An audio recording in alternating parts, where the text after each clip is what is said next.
Assalamualaikum warahmatullahi wabarakatuh. Alhamdulillahirabbil alamin wa bihi nasta'in wa ala umuri dunya waddin. Wassalatu wassalamu ala asrafil anbiya'i wal mursalin sayyidina wa maulana Muhammadin amma ba'du.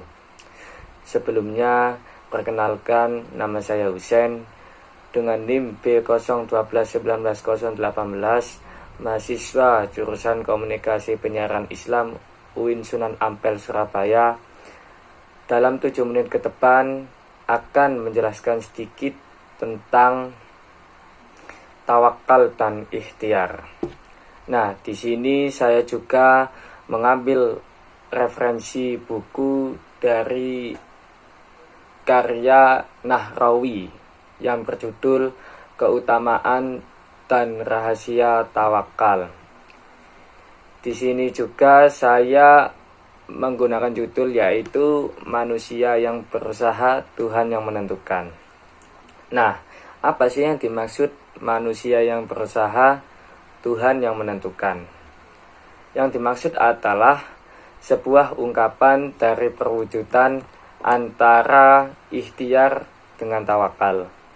Dalam tawakal, manusia percaya sepenuhnya bahwa apa nanti yang akan diputuskan Allah adalah sebuah jalan yang terbaik bagi dirinya. Yang pasti Allah berjanji bahwa barang siapa yang mau bertawakal kepadanya, maka Allah akan memberikan kecukupan. Allah pun berjanji akan menghadiahi surga bagi mereka. Dan sesungguhnya tak hanya itu yang diperoleh, tetapi juga Allah akan memberikan kenikmatan di dunia. Nah, buku ini juga mengungkapkan keagungan apa saja yang akan didapat manusia jika mereka mau memasrahkan segala urusannya kepada Allah, Zat yang maha mengatur kehidupan ini. Oke, langsung saja kita mengerti lebih jauh lagi apa itu tawakal. Kata tawakal berasal dari kata tawakkala yatawakkalu, tawakkalan yang berarti berserah diri atau memasrahkan.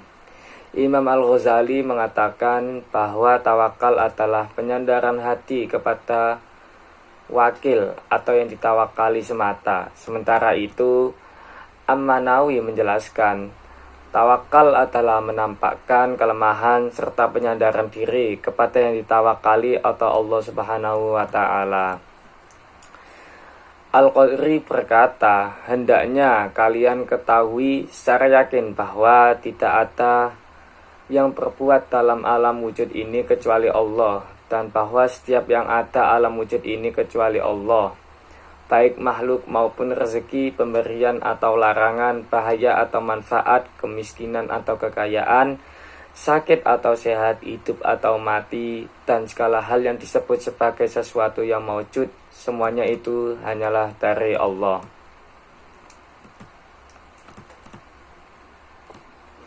Harus disadari bahwa tawakal bukan berarti meninggalkan pekerjaan. Tawakal adalah kondisi hati untuk menyerahkan semua urusan kepada Allah setelah melakukan usaha dan ikhtiar.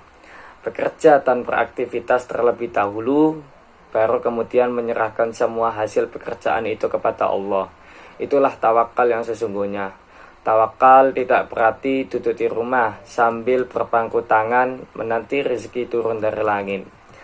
Dalam sebuah hadis dikisahkan, seseorang bertanya kepada Nabi SAW, "Aku lepaskan untaku, lalu aku bertawakal." Nabi kemudian bersabda, "Ikatlah dulu untamu, kemudian bertawakallah." Hadis riwayat Ibnu Hibban dan Al-Hakim. Dalam riwayat yang lain juga disebutkan, Amr bin Umayyah berkata, "Aku bertanya, wahai Rasulullah, apakah aku ikat dahulu untaku lalu aku bertawakal kepada Allah, atau aku lepaskan begitu saja lalu aku bertawakal?" Rasulullah menjawab, "Ikatlah kendaraan untamu lalu bertawakallah." Dalam sebuah asar disebutkan bahwa Umar bin Khattab suatu ketika bertemu dengan sekelompok penduduk Yaman yang tidak berusaha. Mereka hanya bertawakal buta. Sontak Umar pun bertanya, "Mengapa kamu tidak berusaha?" Mereka menjawab, "Kami hanya bertawakal kepada Allah." Umar berkata, "Kamu berbohong. Kamu bukan orang yang bertawakal. Orang yang bertawakal itu menaburkan benih ke dalam tanah yang subur, lalu memeliharanya sesuai ketentuan-ketentuan bercocok tanam, dan barulah menyerahkan diri bertawakal kepada Allah." Itulah pengertian tawakal yang sebenarnya. Nah, dari penjelasan di atas kiranya dapat kita simpulkan bahwa tawakal tidaklah berarti meninggalkan usaha atau berleha-leha menunggu rezeki turun dari langit. Tapi tawakal masih mewajibkan kita, setiap muslim, untuk berusaha, berikhtiar, bersungguh-sungguh dalam bekerja untuk mendapatkan rezeki. Hanya saja dalam tawakal, setelah usaha itu dilakukan dengan semaksimal mungkin, maka setelah itu seseorang menyandarkan urusannya kepada Allah. Mengenai berhasil atau tidaknya sepenuhnya kita pasrahkan kepada Allah saja, sebab mereka sepenuhnya yakin bahwa Allah lebih tahu mana yang terbaik. Nah, sekian penjelasan singkat dari saya, kurang lebihnya mohon maaf. Wallahul muwafiq ila aqwamit thoriq. Wassalamualaikum warahmatullahi wabarakatuh.